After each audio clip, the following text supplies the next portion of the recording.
Welcome back to the Black and Gold Report. Again, talking to head men's basketball coach Ben Miller. Coach, I wanted to talk about the nice win that you mentioned. It was a 68-60 win over Georgia Southwestern on Sunday. You took the lead, they came back, and then you went on a 7-0 run in the second half to take the lead for good and to go on for the victory.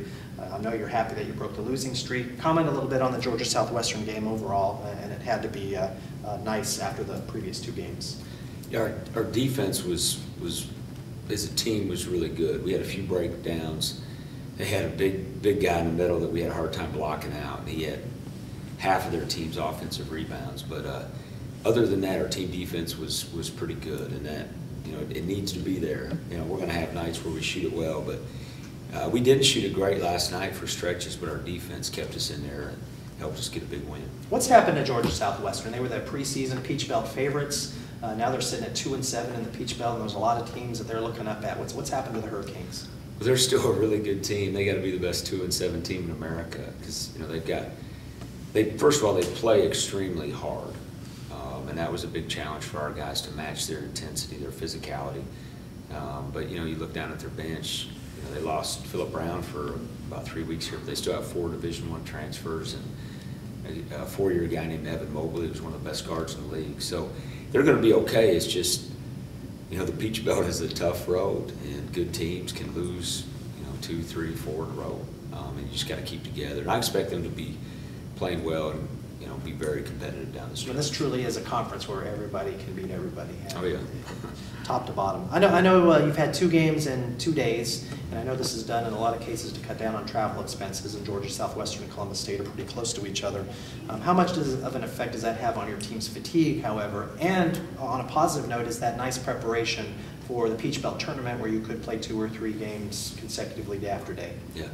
Well, I think it's great. I think we ought to do it every road trip. You know, cost is one, but the bigger issue is class. You know, when you can put 2 games back to back, you know, it cuts your travel time, missed class time in half, and that's the most important thing. And I've been beating that drum since I got in the league. You know, there's some leagues in the, you know, like the Ivy League and stuff, they play Saturday, Sunday, or Friday, Saturday, back to back, where you get 2 road games done in one swing. So I'm in favor of it. Some of the coaches don't like it. They like the more prep time, but you know, if you're all in the same boat, I think it doesn't really matter. And like you said, you know, preparation for postseason back-to-back games, I think it helps your guys get ready for that scenario. It's a little easier in the Ivy League where you can throw a rock and hit another school in that conference, though. That's right. That's true. Well, I wanted to concentrate on your 2 outstanding freshmen this year, Ben Jacobs and Griffin Pittman. They're having outstanding seasons as freshmen. Talk about their growth and talk about their development, and comment a little bit on how them getting so much playing time as freshmen is really going to help them as they become upperclassmen. Well, it doesn't surprise me, and we talked to all the freshmen when we recruited them when they get here about the possibility of redshirting, and that was an option we gave both kids, but we also felt like they could get in the rotation. Now, I don't know that we anticipated them both starting, but they've earned it.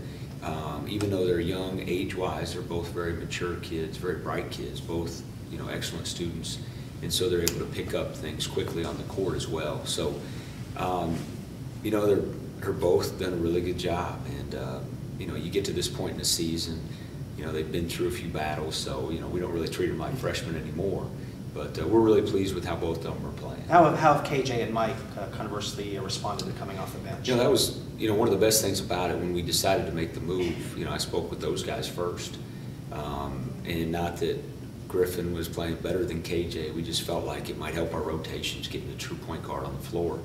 And KJ and Mike both said, Coach, we just want to do what's best for the team. We just want to win. That's the kind of team attitude that's makes coaching fun.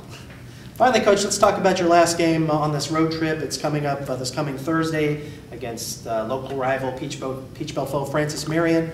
You're neck and neck with Francis Marion in the standings right now. You're fighting for position when it comes to the tournament. What do the Patriots bring to the game? Well, they've got you know, a couple of the best players in the league, Leaky Turner, Everett Gary. You know, you can go up and down the line, and Gary Edwards does a great job. So, again, another great Peach Belt battle. Close proximity adds a little bit to the rivalry there, and hopefully we'll get some fans and students to come down and make the road trip down I-95. All right, Coach. Well, good luck. Let's hope that Shamel, when he's down home, lights it up as he has the last couple of years. When we come back, we're going to talk to head golf coach David Simon, so stay tuned.